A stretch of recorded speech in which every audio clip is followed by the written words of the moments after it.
இல்ல, கூட்டணிகளுக்கு பொதுவாக இந்த மாதிரி சம்பவங்கள் மூலமா அழுத்தம் வரதே இல்லைங்க. அதனாலதான் நான் இந்திரா காந்தி அம்மா உதாரணம் சொன்னேன். அப்ப திமுகவோட கூட்டணி அவங்க அழுத்தம் கொடுத்தாங்க. ஆனா இங்க என்ன களம் மாறுச்சு? களம் திருப்பி அதிமுக இந்திரா காங்கிரஸ் கூட்டணிங்கிறத நோக்கி 84ல போயிடுச்சு.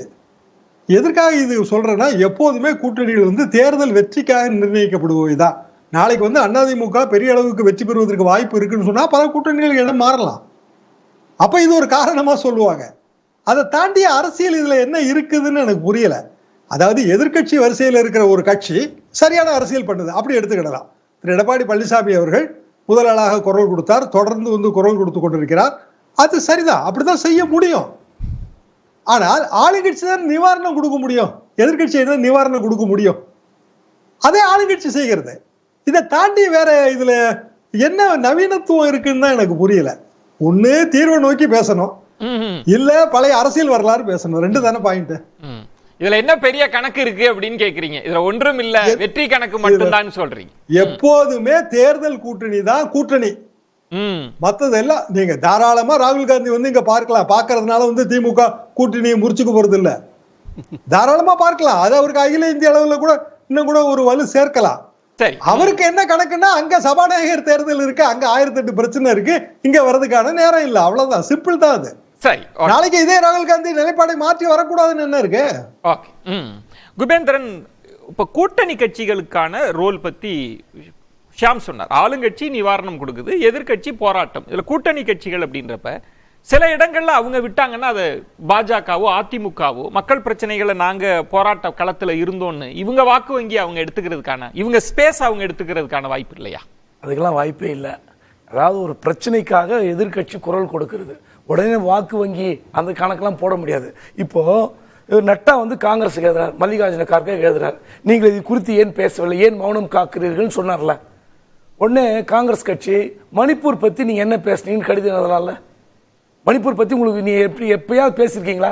வாயை திறந்துருக்கீங்க கடிதத்துக்கு எவ்வளவு நேரம் ஆகும்? பிரதமர் போகணும். அதனால இது வரைக்கும் இன்னும் சொல்ல போனா அந்த கட்சியினுடைய தாய் கழகமான RSS மணிப்பூரில் ஒரு வருடமாக போர் என்ன செய்து கொண்டிருக்கு, எரிந்து கொண்டிருக்கிறது. ஏன் போய் பார்க்கல? நமக்கு எல்லாரும் வேணும்னு சொன்னாங்களே, போய் பார்த்தாரா?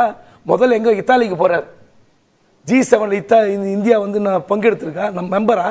உங்களுக்கு ஒரு சிறப்பு அழைப்பாளர், உடனே ஓடி போறீங்களா? அப்போ ஒரு இந்த நாட்டினுடைய பிரச்சனையை விட உங்களுக்கு ஒரு சிறப்பு அழைப்பாளர்னா நீங்க போய் போட்டோ எடுத்துக்கணும், செல்ஃபி எடுத்துக்கணும்ன்ற வேகத்தில் ஓடுறீங்களே. உங்க கட்சியினுடைய தாய் கழகத்தினுடைய தலைவர் அவங்க தான் மதகுரு.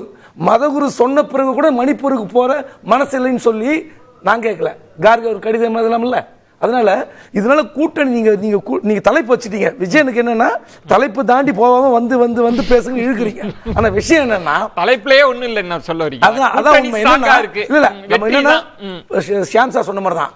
ஒண்ணு இந்த விஷயம் இந்த மாதிரி கள்ளச்சாராய சாவு நடந்திருக்கு. அதாவது செய்தி குறிப்பில் இருக்கா இல்லையான்னு கேட்டாரு. நான் எனக்கு நினைவு தெரிந்த வரையில் நான் நியூஸ் கவரேஜ் பண்ணதை வச்சு நான் சொல்றேன்.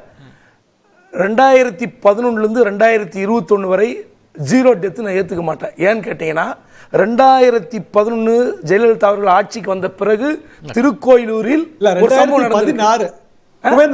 2016 இருந்தா NCBRB டேட்டா இல்ல அதான் 2016 சரிங்க சார். 2016க்கு பிறகு கூட 4-5 டெத் நடந்திருக்கு, எனக்கு ஞாபகம் இருக்கு.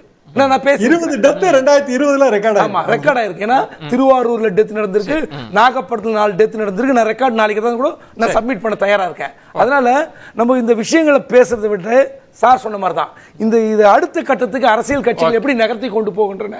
நீங்க போராடுவதால் மட்டும் மக்கள் உங்களுக்கு ஓட்டு போடுவார்கள் என்றால் ஒரு பாயிண்ட் பாருங்க. என்ன பாயிண்ட்னா, எப்போதுமே ஒரு கூட்டணியை அமைக்க வேண்டும் என்று நினைக்கிற கட்சிகள், பிரதான கட்சிகள் இந்த மாதிரி பிரச்சனைகள்ல பெரிய அளவுக்கு உள்ள வருவாங்க. அப்படி வர்றது எதெல்லாம்? அதிமுகவும் பிஜேபியும். அப்புறம் எப்படி கம்யூனிஸ்டோ இல்லனா மற்றவங்க எப்படி வருவாங்க? அவர் பேசுறேன் கடிதம் சொன்னீங்களே, எதிர்க்கட்சிகள் எல்லாம் காஷ்மீருக்கு போகணும்னு விரும்பினா போய் எல்லாத்தையும் கைது பண்ணவங்க. இப்ப இவங்க நல்லெண்ணத்துல எப்படி ரெண்டு பாயிண்ட் தான். அதிமுக ஆட்சிக்காரர்கள் எல்லா இடங்களெல்லாம் பார்த்தோம். ரெண்டு பாயிண்ட் மீது ரெய்ட் எல்லாம் இல்ல ரெண்டு நடந்திருக்குன்ற ரெண்டு பாயிண்ட் தான் சார். இப்போ சத்யன் சார் சொல்ற மாதிரி இந்த பல கூட்டணி கட்சி தலைவர்கள்லாம் ஒரு சின்ன ஒரு செய்தி தான் சொல்றேன். சென்ற வருஷம் கள்ளக்குறிச்சியில் போலி மதுபான ஆலை பல ஆண்டுகளாக ரகசியமாக இயங்கியது எப்படின்னு ஒரு ஆர்டிகல் வந்திருக்கு. போன வருஷம் வந்து சீஸ் பண்ணியிருக்காங்க. இவ்வளோ தூரம் ஒரு சென்சிட்டிவிட்டியான இடத்துல வந்து 2023 நடந்திருக்கிறது. இதை பற்றி இது ஒரு அறிக்கை வந்திருக்கிறது. இதை தொடர்ந்து நீங்கள் என்ன வந்து அங்கே விரிவான ஆக்ஷன் எடுத்திருக்கீங்க? அங்கே ஒரு ஆல்ரெடி வந்து போலி மதுபானம் நடந்திருக்கிறது அப்படின்னு சொல்லி சீஸ் பண்ணியிருக்கிறது பிறகு அப்போ அந்த இடத்துல வந்து நீங்கள் சென்சிடைஸ் பண்ணி இன்னும் வந்து ஒரு விஜில் வந்து இன்க்ரீஸ் பண்ணியிருக்கணுமா இல்லையா? அந்த இடத்துல செயலிழந்து விட்டது. இந்த அறிக்கை இந்த மாதிரி ஒரு செய்தியே வந்து யாரும் சொல்ல மாட்டேன்றீங்களே.